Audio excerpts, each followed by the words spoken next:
क्या हुआ? कैसे हाथ पकड़कर ऐसे खींच के क्यों ले आए? वो समझने के लिए काना, जिसे समझकर तुम बरसाना से जाते जाते रुक गए।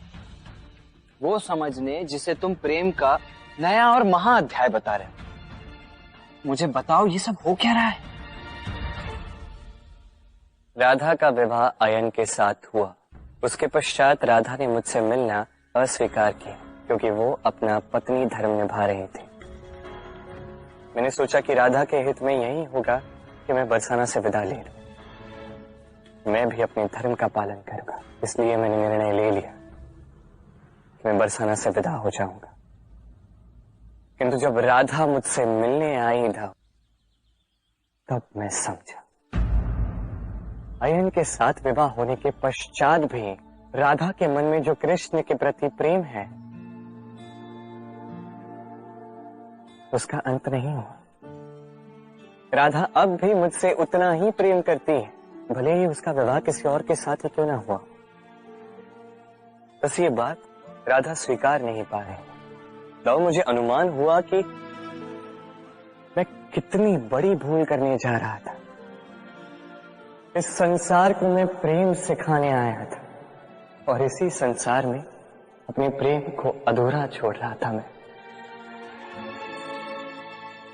तो कान्हा, राधा और तुम्हारा प्रेम तो फिर भी अधूरा ही रहेगा ना, क्योंकि राधा का विवाह तो उस अयन के साथ यही तो भ्रम है। विवाह प्रेम का लक्ष्य है, ये भ्रम है था। और इसीलिए मनुष्य सदैव ये भूल कर बैठता है, सोचता है कि विवाह ही प्रेम का लक्ष्य है। मनुष्य प्रेम को पाना ही प्रेम समझ लेता है। अब देखिए ना, इस संसार में कुछ ऐसे भी भाग्यशाली लोग हैं जिनका विवाह उनके प्रेम के साथ होता है। कुछ का प्रेम ऐसा भी जिन्हें विवश होकर ना चाहते हुए भी किसी और के गले में वरमाला डालनी पड़ती है। किंतु ये दोनों भूल कर बैठते हैं ना। विवाह के पश्चात वो सोचते हैं कि हमें तो सब कुछ मिल गया, हमने तो प्रेम प्राप्त कर लिया, हमारा लक्ष्य पूर्ण हुआ। किंतु उसके पश्चात ये जो प्रेम है था, कहीं ना कहीं खो जाता है।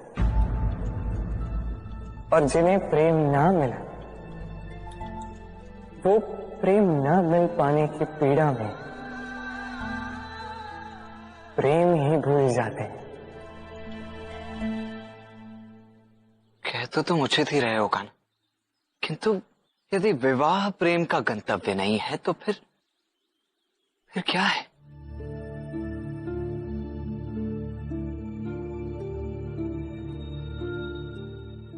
समर्पण, 100% निस्वार्थ समर्पण।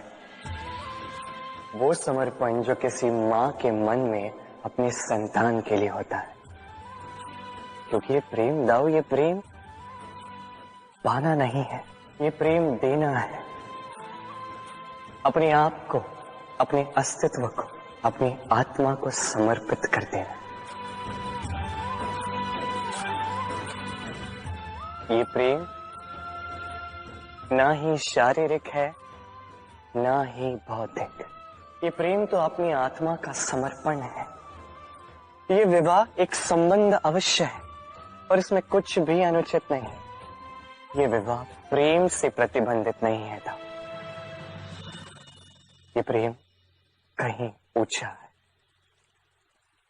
अब यदि मैं आपको उदाहरण दूं, तो क्या राधा के विवाह के पश्चात मैं उसके सुख की कामना करना छोड़ दूं?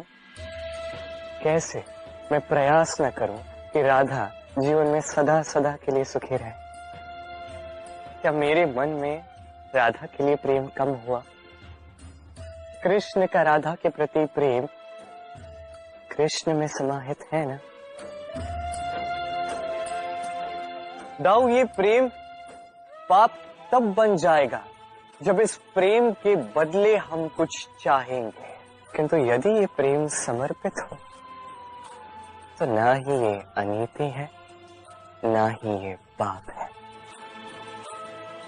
और यही मैं राधा को समझाने के लिए, यही इस संसार को समझाने के लिए मैंने बरसाना से विदा लेने का मेरा निर्णय त्याग दिया था, ताकि मैं इस संसार को सिखा पाऊं कि ना ही इस प्रेम में कोई बंधन बाधा है, ना ही विवाह इस प्रेम का लक्ष्य है।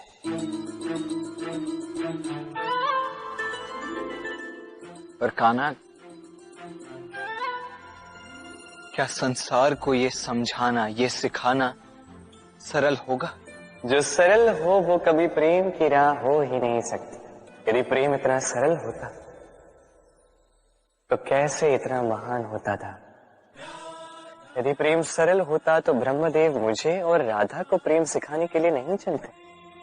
यदि प्रेम सरल होता तो गोलोक में राधा और मेरे बीच ये विछोह होता ही नहीं। दाऊ, गोलोक में राधा और मेरे बीच केवल और केवल समर्पण था, और इसीलिए तो माखन राधा चखती थी, स्वाद मुझे आता था। श्राप राधा को मिला और इसे भोगा हम दोनों ने।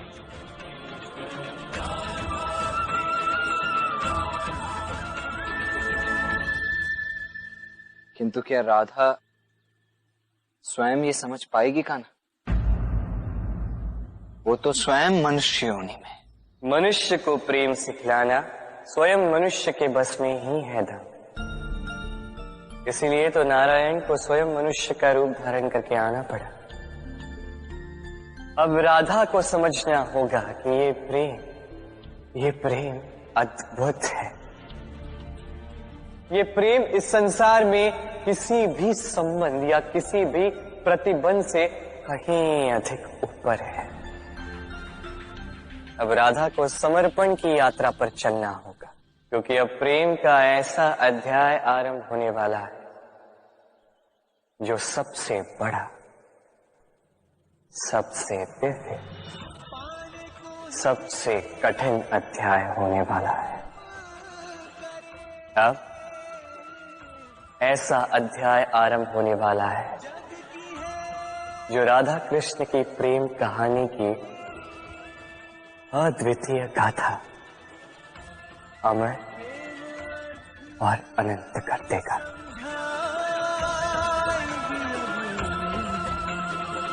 राधा कृष्ण